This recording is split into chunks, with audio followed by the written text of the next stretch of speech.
Assalamualaikum Sobat Azarian. Selamat datang di Asmedia Podcast.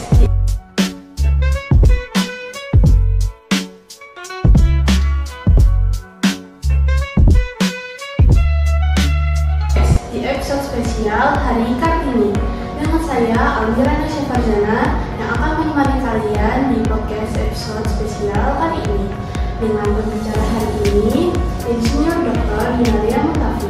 Halo Ibu, selamat datang di Asmedia Podcast. Selamat datang Ibu. Terima kasih. Sebelumnya saya panggil Ibu siapa nih? Udah boleh. Dengan Ibu Yuna. Saya sebagai host akan bertanya-tanya seputar Kartini. Nah, Ibu Yuna ini merupakan sosok perempuan yang inspiratif. Beliau merupakan seorang dosen di salah satu universitas di Yogyakarta. Ibu ini merupakan seorang istri dan juga seorang ibu, seorang dosen, kaprodi, peneliti, dan masih banyak lagi yang belum saya ketahui. Luar biasa, sangat inspirasi. Yang saya tahu nih, Ibu Yuna pernah bekerja di luar negeri. Itu di negara mana ya? Boleh diceritakan? Masih pada pertanyaannya. Saya manggilnya Sobat siapa? Sobat Azarian. Oke, Sobat Azarian. Jadi kemarin terakhir saya sempat alhamdulillah ya untuk bisa melanjutkan studi di negeri Sakura, itu di Jepang, gitu. Jauh sih. Betul sekali ya. Bahkan ada pepatah yang mengatakan menimba ilmu sampai ke negeri Cina. Boleh diceritakan mungkin tantangan yang dihadapi selama berkuliah di sana dan apakah ada dukungan dari orang tua atau ibu sendiri? Jadi alhamdulillah karena sebenarnya memang di awal itu sudah berdoa minta sama Allah ya karena melanjutkan studi dan akhirnya memang bisa studi di Jepang dan itu merupakan salah satu negeri impian karena kebetulan bidang saya adalah bidang kebencanaan khususnya di bidang kegempaan dan di Jepang sendiri juga sangat banyak ahli gempa sehingga alhamdulillah bisa diterima di sana. Terkait dengan masalah support system ya saya menyebutnya itu yang Indonesia itu sangat amat penting sekali ya. Sehingga ketika ada tantangan di sana selama support system kita itu kuat insya Allah kita bisa menghadapi bersama. Tapi buat teman-teman semuanya support system itu kadang-kala tidak serta-merta langsung available ya. Kadang-kala kita bisa untuk apa istilahnya kita bangun. Misalkan yang pertama, kalau saya sendiri sebagai seorang perempuan itu dari yang paling penting adalah ridho suami. Ridho suami itu paling penting. Kemudian yang kedua adalah karena saya punya orang tua, 2 ibu, 2 ayah, 1 mertua ya maksudnya. Maka harus minta izin dulu juga, minta doanya. Dan yang tidak kalah penting juga kita memberitahu ke anak-anak. Karena waktu itu Mbak Nasya, waktu saya studi S3 itu, saya sudah punya 2 anak.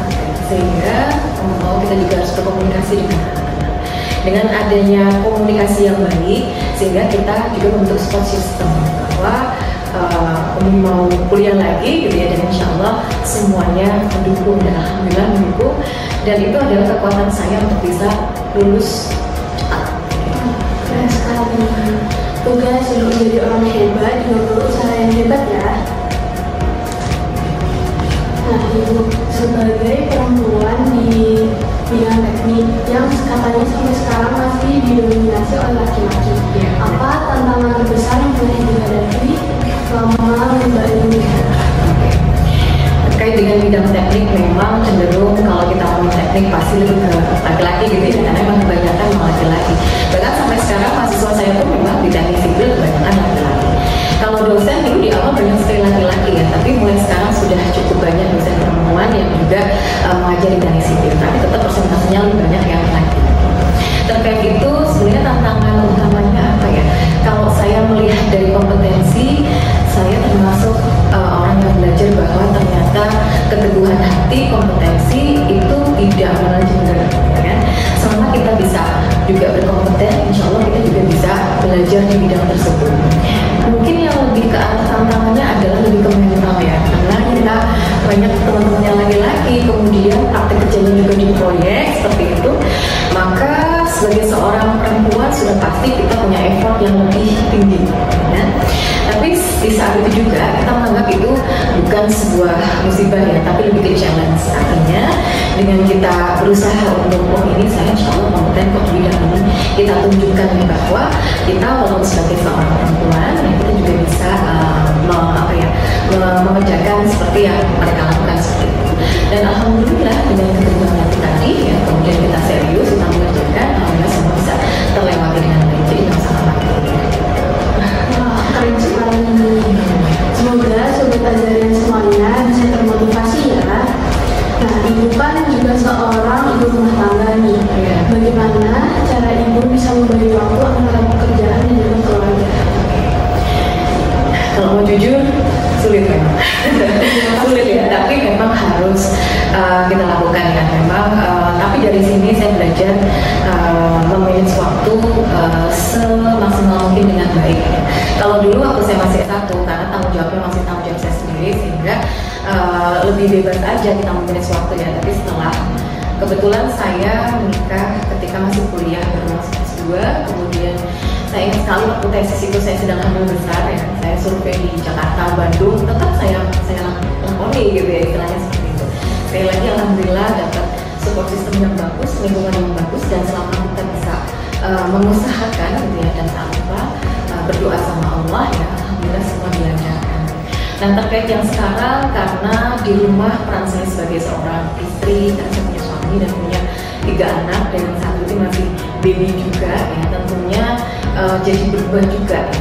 Tapi yang paling penting mungkin kalau dari saya ada 2 poin. Yang pertama adalah priority atau prioritas kita ya. Mungkin kadang-kadang kita bahkan di rumah membuat mana sih prioritas yang paling utama harus kita kerjakan dulu, mana yang prioritas dan mendesak, mana yang prioritas dan butuh, mana yang prioritas tapi masih bisa ditunda. Yang kedua yang penting adalah komunikasi. Communication itu sangat penting sekali, dari ibu ke anaknya, ibu ke suami, bapak juga ke anak. Jadi komunikasi yang baik insya Allah juga akan membangun support system yang baik, sehingga insya Allah lebih bawah semuanya bisa tapi tetap belajar terus sampai sekarang ya. Karena banyak insidental ya, yang kadang-kadang nggak kita planning tiba-tiba muncul, dan kita harus mereschedule ulang apa yang sudah direncanakan. Itu dan yang sama yang belajar gitu. Terima kasih banyak sekali ya seorang ibu dan juga seorang manusia. Nah, kami sebagai pelajar dan juga anggota OSIS sering kesulitan untuk membagi waktunya. Kira-kira ada tips yang bisa kami gunakan? Saya jadi ingat dulu karena saya juga pernah ikut OSIS juga. Kebetulan bahkan sampai alhamdulillah sampai kuliah sebelumnya ada juga tetap aktif berorganisasi ya, sampai kuliah juga ikut himpunan mahasiswa. Kemudian juga ikut merintis salah satu organisasi yang dulunya belum ada ya, karena itu sebuah kebutuhan gitu ya. Tapi memang itu tidak mudah ya. Tapi yang paling penting adalah adik-adik, satu yang paling pasti kalau memang adik-adik sudah punya plan ya, jangan sampai ditunda-tunda. Karena sekali kita sudah pakai to-do list misalnya ya, hari ini plannya ini, kemudian nanti dulu itu nanti akan ada lagi kerjaan lain yang akhirnya menumpuk ya. Kadang-kadang mungkin saya tipikal yang gini, punya list kerjaan ini belum selesai, tiba-tiba ada lagi, kalau nggak segera dikerjakan itu nanti malah jadi sakit beban pikiran gitu kan. Berbeda dengan teman saya, ini istirahat dulu lah, dikerjakan besok gitu. Nah tapi tergantung dari masing-masing adik-adik ya, punya plan seperti apa. Yang penting adalah punya plan, kemudian punya target, dan yang paling penting adalah timeline. Sehingga kita tahu misalkan hari ini kita menentukan plan A, B, C, A-nya itu deadline-nya kapan, B-nya kapan, C-nya kapan. Itu sebagai controlling biar kita tidak terjebak dengan waktu. Karena seperti yang dikatakan dalam surat Al-Asr ya, bahwa waktu itu kalau orang barat time is money, tapi kalau di sana orang-orang yang tidak memanfaatkan waktu dengan baik itu akan menjadi orang yang menangis. Dan jadi hati-hati dengan waktu selama itu kita manfaatkan dengan sebaik-baiknya, dan mudah-mudahan kita bisa berkontribusi, dan kontribusi itu bisa bernilai ibadah dari Allah Subhanahu wa Ta'ala. Terima kasih atas tips untuk persiapan sahabat berguna untuk kami. Demikian sudah memasuki bulan akhir momen dari UKT. Menurut Ibu, apa sih makna dari hari Kartini ini? Kalau untuk saya pribadi, makna dari hari Kartini ini sebenarnya peringatan hari Kartini itu sudah dari sejak saya kecil juga ya, dari sejak zaman dahulu gitu ya. Sehingga ini merupakan bukti bahwa perempuan itu juga bisa berkarya. Di di mana saja, entah itu sebagai dia berkarir, ya, dia punya kontribusi di kantornya, kontribusi di masyarakat, dan dia juga di rumah yang sudah berkeluarga juga sebagai seorang istri yang dia akan menjadi madrasah utama buat anaknya, lingkungan wisatanya. Sehingga saya pikir dengan adanya makna hari Kartini ini sebagai seorang wanita, insya Allah kita bisa berkontribusi dimanapun, sebaik mungkin, semaksimal mungkin, sebaik yang kita mampu, dan jangan lupa selalu melibatkan Allah SWT dalam setiap perjalanan kita, sehingga niat tulus kita mudah-mudahan juga bernilai ibadah di dalam Allah SWT. Kalau bicara Kartini di masa sekarang, menurut itu apa tantangan yang paling berat untuk remaja saat ini, terutama bagi remaja perempuan? Untuk remaja ya. Nah, ini juga penting nih buat adik-adik semuanya, ya anak-anakku gitu ya. Karena sekarang itu tidak seperti dulu. Jadi kita lebih gampang untuk punya platform untuk berekspresi, berkarya dan lain sebagainya. Tapi satu yang paling penting ya saya pikir juga, semakin mudah kita mengakses semua media sosial, kita juga harus bisa memanfaatkannya dengan sebaik-baiknya. Berkarya tidak harus dengan hal yang mahal, tidak harus menunggu punya tempat, tapi adik-adik bisa menggunakan segala sesuatu yang dimiliki untuk berkarya di hal-hal yang positif. Dan itu yang paling penting, kita harus bisa memfilter mana yang bagus, mana yang tidak. Karena sebagai Kartini sejati, tentunya kita tahu dari dulu kita minat adalah dari gelap terbitlah terang. Di situ harapannya kita bisa berkontribusi ya. Dari yang dulu nggak tahu, sekarang media informasi banyak sekali. Kita saring mana yang bagus, mana yang tidak, kita ambil yang bagus. Sebisa mungkin bisa kita share ke teman-teman yang lain, sehingga dengan berbagi mereka, insya Allah itu tidak menghilangkan. Alhamdulillah itu jadi amal jariah ya kalau kita share di media sosial. Ya salah satunya dalam podcast ini, jadi jangan lupa. Kalau begitu, ada tips untuk biar kita meneruskan semangat dari Kartini ini? Kalau dari saya tips yang paling pertama adalah karena kalau anak sekarang itu yang saya tahu pertama gengsi ya, maksud saya juga banyak yang gengsi. Itu mereka bilang itu saya sering overthinking. Kadang-kadang takut mencoba. Kenapa takut mencoba? Karena takut gagal. Jadi buat adik-adik dan teman-teman semuanya, yang pertama adalah jangan overthinking. Paling enggak kita sudah mulai bisa mengoreksi diri sendiri ya. Kalau emang kita punya kapasitas, kita mencoba. Ya. Tapi kalau orang nggak pernah mencoba, ya itu pasti dia nggak akan pernah tahu dia berhasil ya. Tapi kalau sudah pernah mencoba, gagal itu nggak masalah. Karena sebenarnya gagal itu adalah jalan untuk menuju kesuksesan. Sehingga di sini akhirnya tetap harus semangat. Ya. Selama itu semuanya positif, mari kita akan bersama-sama menjadi Kartini sejati, perempuan yang berkarya. Terima kasih, itu sangat bermanfaat bagi kami para Genzi ya. Luar biasa Nasya dan juga sobat kalian.